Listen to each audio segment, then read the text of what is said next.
Okay.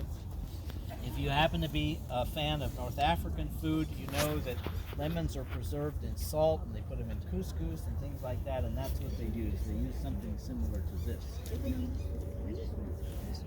Not the regular ones. Yeah. Or this boot wall is very famous. There are people of Hispanic extraction who say, my grandmother had one of these down in Cuernavaca or Guadalajara or someplace like that. So there's certain ethnic groups that happen to know more about this particular type of lemon than others do. This is a lemon with no acidity whatsoever. When we taste it here in a half an hour or so, you'll find out. Kumquats are one of the original species of citrus. They are usually considered to be ornamentals, but you can actually eat them. And if you eat them, you should eat the entirety of the fruit. So you'll find that the peel itself is sweet, actually more sweet than the flesh.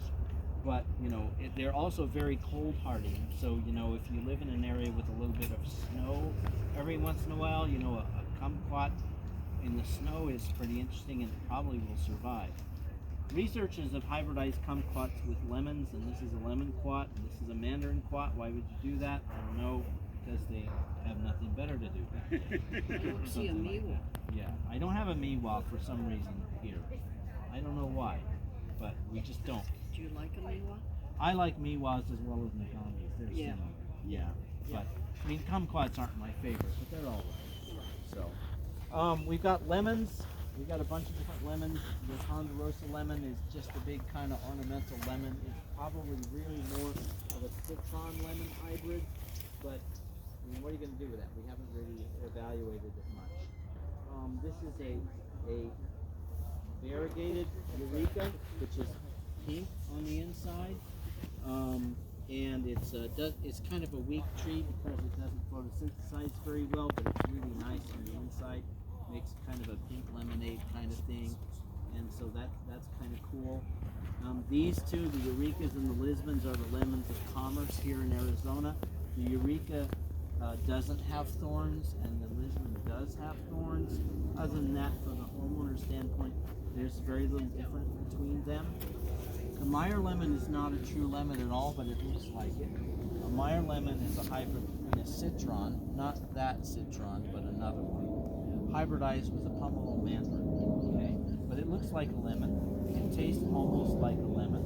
It's juicier than a lemon. It's rounder than a lemon. It's oranger than a lemon. It has a thinner peel than a lemon, and it's more expensive than a lemon when you buy it at AJ's Farm Foods, right? Okay. And it also produces for a lot longer time frame. A lot longer, yeah. And because it's a little more cold hardy, if you live in an area that's a little more dodgy from the standpoint of cold, and I'm thinking, maybe out there at Patchen Junction or a little further south, it's a little bit worse. A Meyer lemon is a good option. Why was it outlawed? Why was it outlawed? It's not outlawed anymore. The reason is because originally it had a variant of a disease called Tristeza virus in it. And Tristeza, of course, if you speak Spanish or Portuguese, means sadness. And that's what happens to the grower whose trees are infested with Tristeza because they die. Okay? So there was a variant. You know how we have different strains of flutes, right? So there was a variant of Tristeza virus that was found in Meyer lemon. But then we figured out how to eliminate those by basically taking the budwood and heating it up. And we eliminated the virus, and then we repropagated it. And now it's called improved Meyer lemon, and it's not illegal. Yeah. Now we have sour orange, and everybody who's eaten British marmalade knows sour orange, and that's it. Okay, right there. It's mostly an ornamental tree. This is the tree that we use to fool folks from Montana. They come down for a bowl game down here. They walk along the street somewhere in the old part of town. They say these oranges, ooh, these beautiful oranges. Nobody eats these oranges. They take the orange, they peel it, they eat it, and then they discover why nobody eats it, because they're really, really sour. So that's a sour orange, usually, except for marmalade, used as an ornamental. We have a couple here. This is used for its oil. This is the bergamot. This is the one they use for Earl Grey tea. Okay, so we had that this morning. This is the Bouquetière de Nice, which is used for its oil for the perfume industry. Are Okay. all of the citrus edible? I didn't mean palatable. I Yes, all of them are edible. They're not going to poison you or anything Yeah, like that's that. what I was Yeah, asking. yeah. So this is a citron. Okay. Oh, somebody brought me a couple better citrons. Okay. This is the Buddha's hand citron. Okay. Why? It isn't because Buddha had 12 fingers. Okay. But if you look at statues of Buddha, he's doing weird things with his fingers. So that's the Buddha's hand. The original citron, which we don't have here, unfortunately, is called an etrog or an etrogyn. If you happen to be Jewish, you know all about that because it's necessary for a Jewish religious ceremony. Calamondon is the national food of the Philippines because they use it to marinate meat and add a little sugar to the juice and you make popsicles and smoothies and those kinds of things.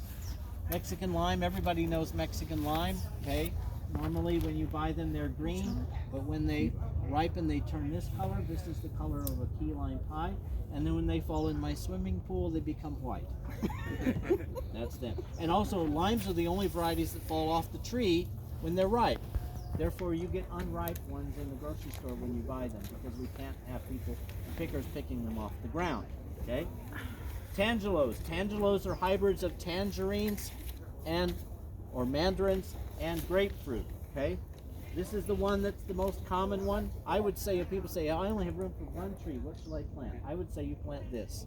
Because you can get an orange, you can get a lemon all the time and you're in the grocery store. But this is pretty unusual. Okay? There's a lot of other unusual things on this tree, but tangelos are some of the more unusual ones. I happen to have an Orlando, okay, in my yard because I like to juice them.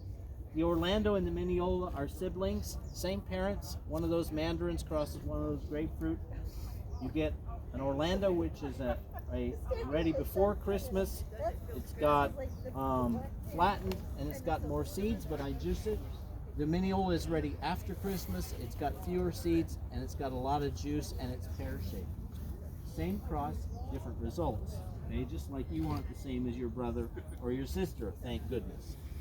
All right, we have a couple other tangelos which are a lot more rare, but I don't have time to talk about all of those at the moment. We have pomelos. So pomelos are the ancestors of grapefruit. This is the Rain King pomelo. It's representative of what pomelos used to look like. Lots of seeds, okay? But sweeter than a grapefruit. Definitely sweeter than the grapefruit. If you go to Southeast Asia, people love these things because they have a very distinctive flavor and they're different than a grapefruit. One of my favorites is the Sarawak here. It has a rather lime flavor to it as well as being sweet and tart at the same time. It is obviously from Sarawak, which is in Borneo, which is part of Malaysia right now. And then after that it moved to Tahiti. So it's sometimes called the Tahitian pomelo. And then there's this one, which is a spontaneous mutation, okay? Happened in California. He had a white pomelo, went out there, found out that one of the branches was red. Natural mutations. Then we have these tangors. Well, these tangors are pretty unusual, and I like them because they have a distinctive kind of spicy flavor to them. They're similar to a mandarin, but they're actually hybrids of mandarins and oranges. Naturally occurring mutations, and they have a distinct, rather spicy-like flavor to them, which you can't find in anything else. Blood oranges. Blood oranges are sweet oranges with an extra kick of color, okay? It takes cold weather for you to get color. You'll have less color in November, you'll have more color in February.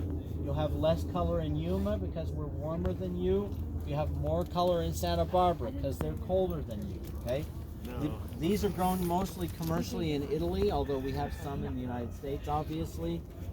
They're very popular because of the color.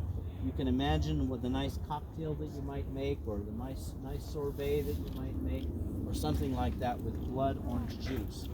This is the sweetest one, okay? But it doesn't have enough color yet. You can see little flecks in it. This year's not been so good for color.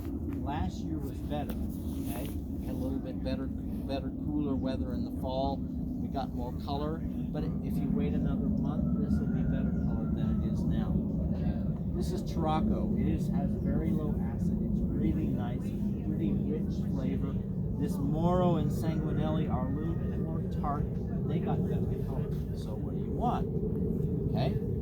Now we've got sweet oranges. So sweet oranges are early or mid-season oranges that are not navels and not Valencias. Okay.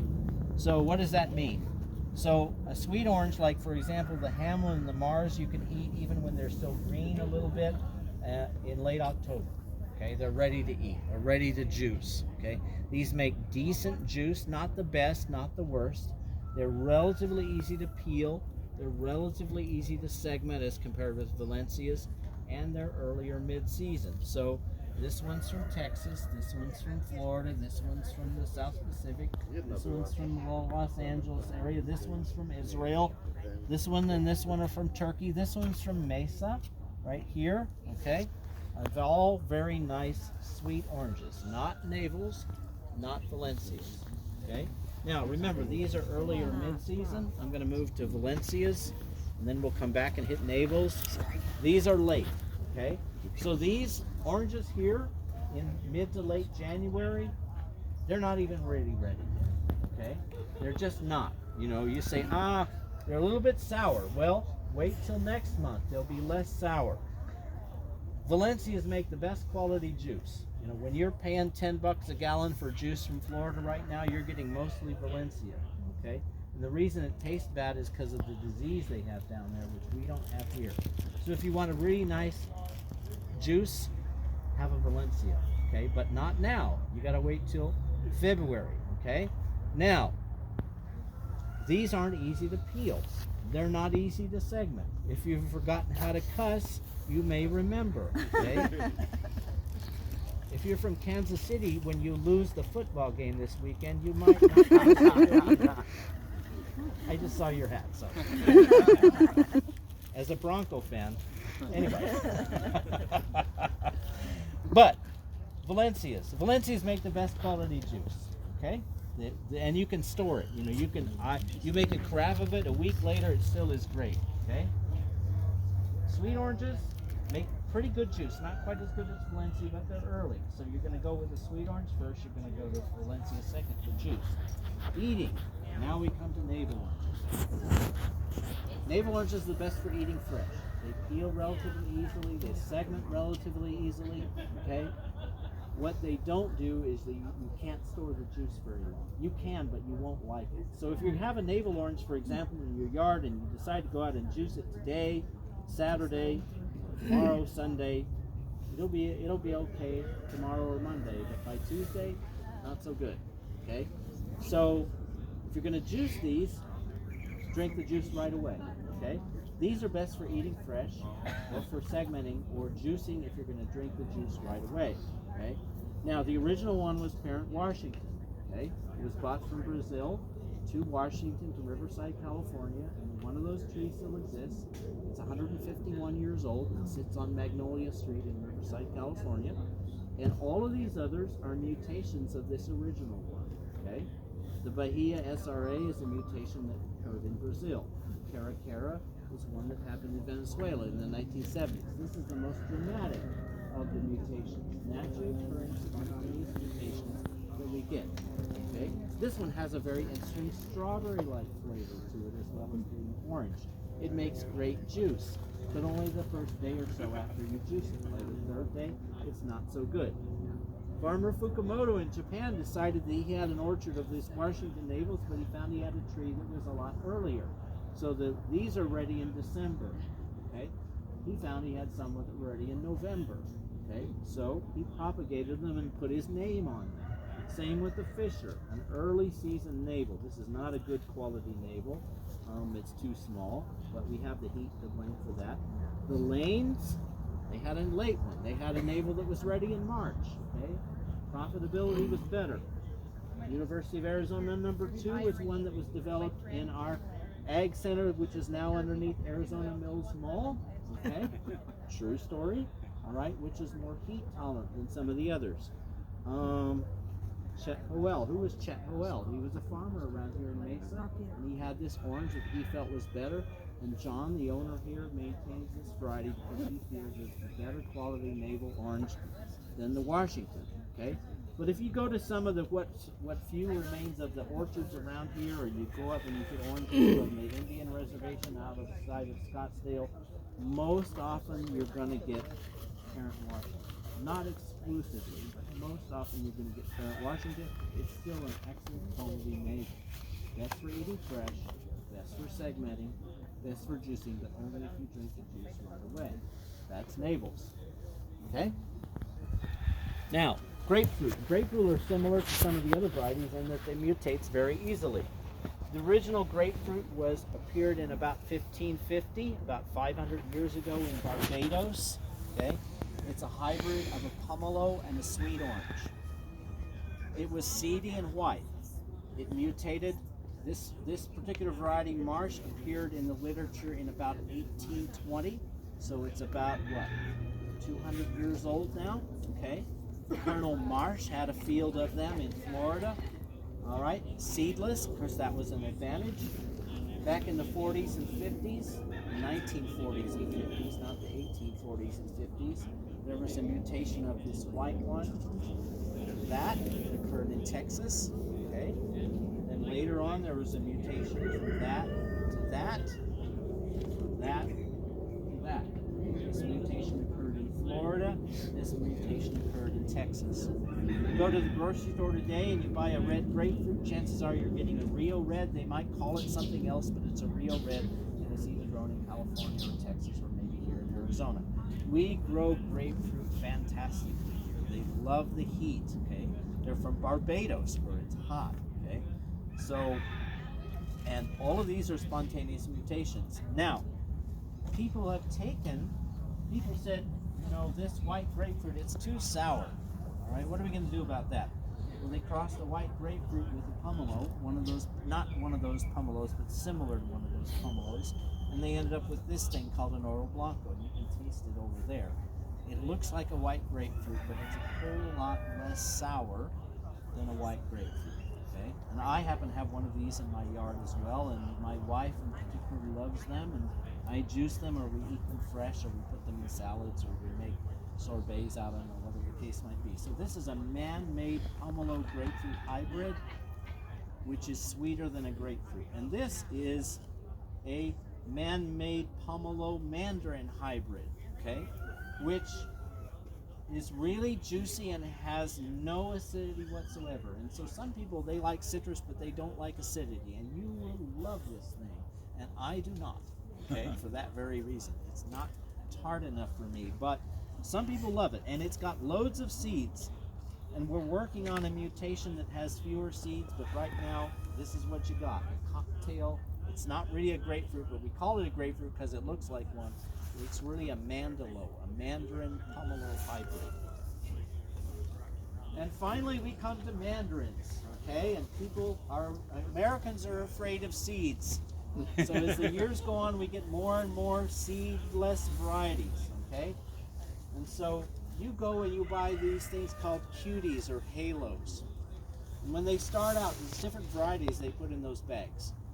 Okay, because no one variety will cover all the way up 12 months out of the year. And then they go to Peru, and they bring them in from Peru, places like that. So when we start out with cuties, we start out with these clemanules, okay, which is a clementine variety, which now, if you look at it, it's clearly over the hill, all right? You should have been eating these in November, okay? They're old now, so they're getting granulated. The quality isn't so great. That's the first thing they put early in the season in the cutie bag. And then about January, they'll move to either this W. Murcott, okay, and they do it, and they produce these things without seeds by covering them during bloom so the bees can't get at them. And when you do that, you make a fruit with no seeds, or they fill them with these tangos. And these tangos are a man-made mutation with no seeds, or at least very few aborted seeds, okay? So Americans, they want seedless, easy to peel mandarins, and that's what they got. They start with clemanules, they move to W. Murcott, then they move to Tango, and then they bring the rest in from Peru. And are they the best tasting fruit? No, they're not, okay? If you're willing to deal with seeds, you can have a lot better tasting mandarin than those. But they're very convenient, and the marketing is fantastic. So what else is good? Well, there was a grower in California who developed a mandarin, and he loved it so well he named it after his wife, and it's called Daisy, and it's one of the sweetest ones we have on the table. this Fairchild is a mandarin which was the original mandarin of commerce here in Arizona. So, you know, a 50-year-old mandarin tree, if you have one of those, is probably a Fairchild, developed by the USDA for the desert. So it's a really good piece of fruit, but it has seeds. We have the Gold Nugget, which is a man-made developed seedless variety, which is late. It's not even really ready right now. You can find this in the grocery stores starting in about February or March. And it's really an excellent piece of fruit. Not now, but by March it'll be one of the sweetest ones that we've got. Another really sweet one is this late one called Kinau, developed by the USDA. Really sweet. Not now, okay? March, really, really sweet. Got seeds though, so you have to put up with seeds. Kishu seedless mandarin. Always small, really easy to peel, okay? Never any seeds. This is a Japanese variety. You can sometimes find these in the grocery stores. I saw a bag of them in Sprouts in Yuma just the other day, okay? They're loaded with fruit, okay?